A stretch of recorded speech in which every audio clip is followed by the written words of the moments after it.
Nous allons travailler sur le chapitre des intégrales. Alors là, c'est un chapitre absolument fondamental. Il tombe tout le temps au bac, absolument tout le temps, quelle que soit la filière sur laquelle vous allez travailler. Donc là, il n'y a pas de surprise. Regardez bien, on va voir dans un premier temps la définition d'une intégrale. C'est une définition qui est assez géométrique, vous allez le voir. Alors, retenez bien cette définition, elle est quand même très importante, même si vous allez voir qu'après, quand on fera des calculs, ce n'est pas tellement ça qu'on utilisera. On utilisera une autre méthode pour calculer des intégrales. Mais avant tout, il faut savoir ce que c'est. Alors, on va s'intéresser à la vraie définition. J'ai besoin d'un repère orthonormé. Il est ici. J'ai besoin, dans un premier temps, d'une fonction continue. Ça, c'est important. Et surtout positive. Pour la définition, on ne prend une fonction que positive, c'est-à-dire au-dessus de l'axe des abscisses. Sur un intervalle AB, bon, j'ai choisi A et B positif, mais ça fonctionne aussi avec une des deux valeurs négatives. Attention, A est plus petit que B, puisqu'on regarde dans ce sens-là. Regardez bien, le D, c'est un domaine du plan. Donc c'est une région du plan que j'ai représentée ici, qui est délimitée par quatre choses. X égale A, c'est une équation de droite verticale. X égale B, c'est une autre équation de droite verticale. L'axe des abscisses, c'est la droite d'équation y égale 0. Et enfin, CF, vous savez que ça veut dire la courbe représentative de la fonction f. Ça veut dire que notre domaine du plan petit d, il est représenté ici. Ce qu'on va appeler l'intégrale de f sur AB, tel que c'est écrit ici, c'est cette fameuse notation, alors c'est un espèce de S un peu allongé, entre A et B, de f de t dt. F, bien sûr, c'est ma fonction qui m'intéresse là. Je vous parlerai tout à l'heure de cette variable qu'on appelle variable muette. Donc, intégrale de a à b de f de t dt, eh bien, c'est tout simplement l'aire grand A du domaine D. Alors, pourquoi je fais une distinction entre le domaine et son aire?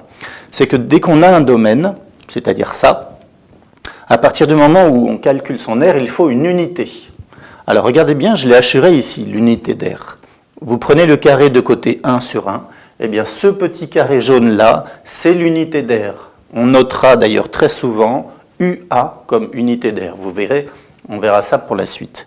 Ça signifie que notre domaine D, si je l'exprime avec cette unité d'aire qui est ici, eh bien dans ce cas, je vais appeler grand A cette aire-là avec une unité. Donc faites bien la distinction entre un domaine et une aire à laquelle on a affecté une unité. Voilà, on résume, l'intégrale d'une fonction positive et continue, c'est l'aire avec une unité de ce domaine-là. C'est tout ce qu'il faut retenir. On va regarder à présent le cas un peu particulier, lorsque la fonction n'est pas que positive, c'est-à-dire lorsqu'elle coupe l'axe des abscisses. Observons ce qui se passe.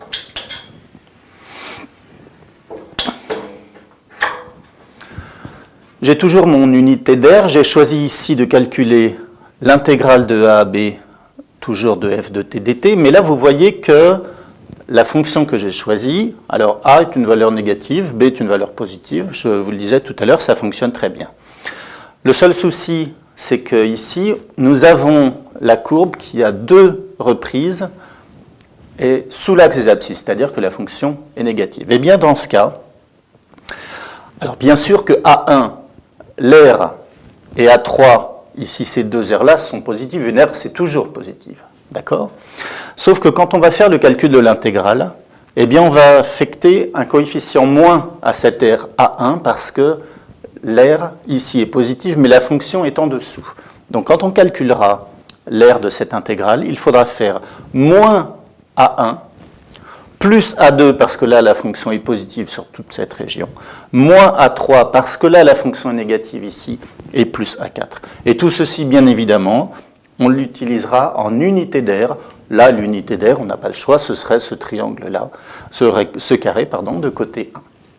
Voilà, ça veut dire qu'une intégrale peut être négative. Si vous avez une fonction si toute la fonction est négative, bien sûr que l'intégrale sera négative. On résume, le domaine, ce sont les aires qui sont représentées. Une aire est toujours positive, mais si la fonction est en dessous de l'axe des abscisses, on peut avoir une intégrale qui est négative. Donc ne confondez pas le signe d'une aire qui est toujours positif, par contre le signe d'une intégrale peut être négatif, ça va dépendre de la position de la fonction par rapport à l'axe des abscisses. On va s'intéresser à présent à un premier exercice d'application, on va faire un calcul d'intégrale tout simple.